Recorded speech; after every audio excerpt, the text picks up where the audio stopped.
Shine a Light was a project to engage older people in storytelling with a view to taking those stories and creating films around them. The idea is that we approach and find groups of over 60s and really kind of look at their passions and really look at their interests, and then through that develop stories and themes that we can then match them with film directors to make short films. The Senior Rights Group got together a few years ago.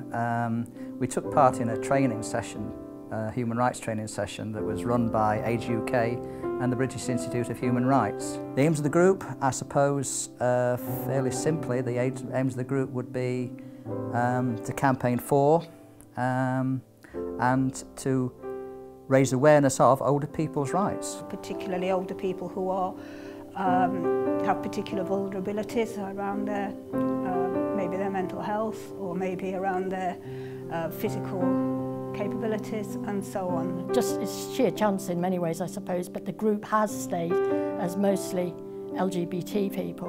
It was Age UK that had the approach from Shine a Light, and because of our involvement, they said, this sounds right up your street, would you like to have a go at it? It was an opportunity to learn, and also from the group's point of view, it was an opportunity to get the message of the group across to a wider audience.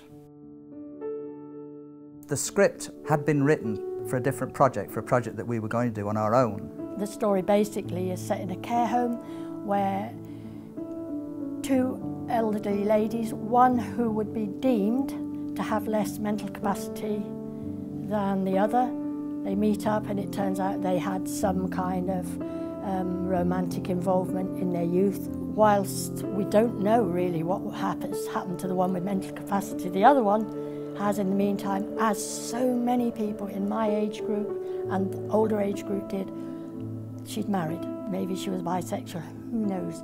But she'd married and she still, although she's not been with her husband a long time, she still has a husband who then objects to the relationship. So their relationship is broken up. Basically, it would appear on the say-so of the husband and the medical staff.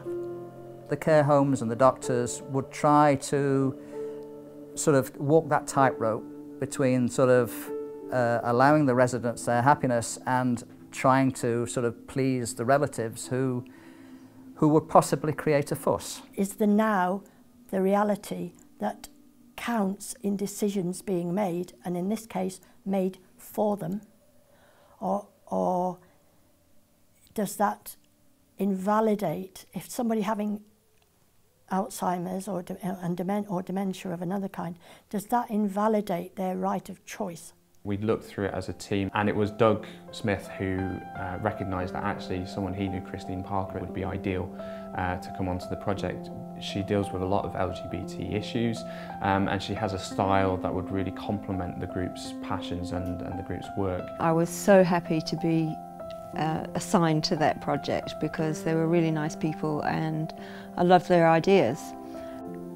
Two main things came out of talking to them, and the first was to address this concern about losing one's identity when you go into care, or just ageing generally. The other thing that was important to them, to Senior Rights and to me, was that the protagonist of the story didn't become a victim. I had to try and think of a way to make an empowering story about going into a care home, which, most people regard as a one-way street. So it wasn't easy, but in some ways it's just a struggle that mirrors the struggle that we all have all the time of trying to find a way to go on, a way to survive and hopefully thrive, whatever the circumstances. After meeting with Senior Rights to discuss their concerns around older people in care, Christine began development on her own short film, The Carer, which promised to address these issues. The film is called The Carer, and it's about an elderly gay man, sophisticated, urbane, who's had a brilliant life. He's an author. His partner dies and he goes into care. In those meetings, what was clear was that Christine had got something, a seed has been sown, and it was going on in there, and the fact that she was so keen, and you know, and she's a very respected director, that, you know, it made it worth wanting to hang on to and see where this is going.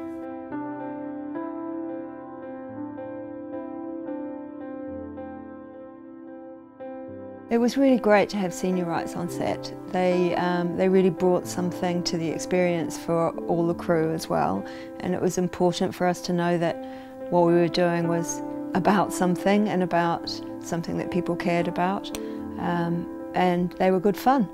And they jumped in and they were extras, and they watched the filming with interest and in good humour, because you know it sometimes gets boring if you're just watching filming, but they were good. One of the things about being retired is that you want your brain going, and when we got this offer of Shine a Light after doing this course on human rights, the idea that I would actually be able to just learn vocab, learn things, just see how films are made. I don't want to go into filmmaking or anything like that, but it was such a great opportunity, and this is exactly what I wanted. I've learned what tall sticks are today, and I didn't even know what an AD is, so I'm delighted with being here, so I've thoroughly enjoyed it. It was really nice when you could get closer in to actually hear and see some of the things that directly went on, because there's lots of little fiddly bits you never dream of when you're watching the telly. But the fact that there'd be somebody there holding an umbrella to make sure the light was right or whatever it was, and although you knew from some films you ever saw that somebody says, right, action and cut and all the rest of it, it's totally different if you were actually there seeing it.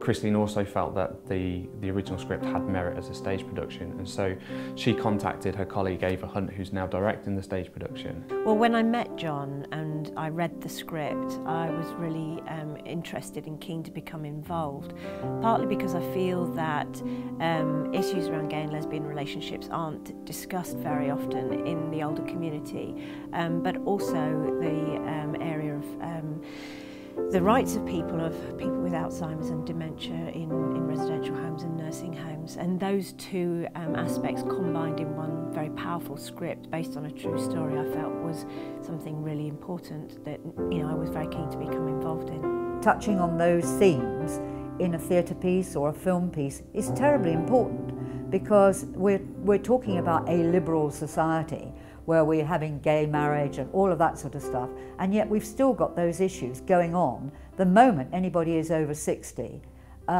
you can't operate in a sexual way whatsoever, really, as far as I can make out, certainly within the context of a care home. When we sat around the table with the actual actors, and so we're sitting in a room and they're actually acting it, although they're just sitting there reading from a piece of paper. And they put all the expressions in, you know, they put the passion in, they put the sadness in, and just sitting around a table watching it, you know, you start getting a lump in your throat, and it hadn't even got to be a play yet. Because of the funding that we had, what I felt might be a way of bringing this script to life was to do it as a rehearsed play reading rather than as a fully kind of sort of fledged production. So it's an opportunity for all of us to see the impact that the characters and the writing has on an audience, and hopefully for us to be able to work with external partners to see if there is any funding so that we could roll this out and tour it. This was so minimal in terms of set, etc., but so big in the result. Although societal attitudes have changed and are still changing, the age group that is currently in residential care are the ones that used to have to hide away. I think as time goes on, this will change, but we really have to raise awareness that there are people with different sexualities, different needs. instead of sort of just putting them in and sort of grouping them all together. It's been amazing to be involved in Shine a Light. I think it's not only achieved its purpose, but it's also given opportunities to a lot of people, including me, to be creative, to make something. They're just such a great group. They're so enthusiastic and so keen. They've worked so hard to generate every aspect of the project, from the design of the marketing material through to trying to publicise the event and market the event, as well as being really interested in the process of actually putting on a theatre production. So it's just been a sheer delight.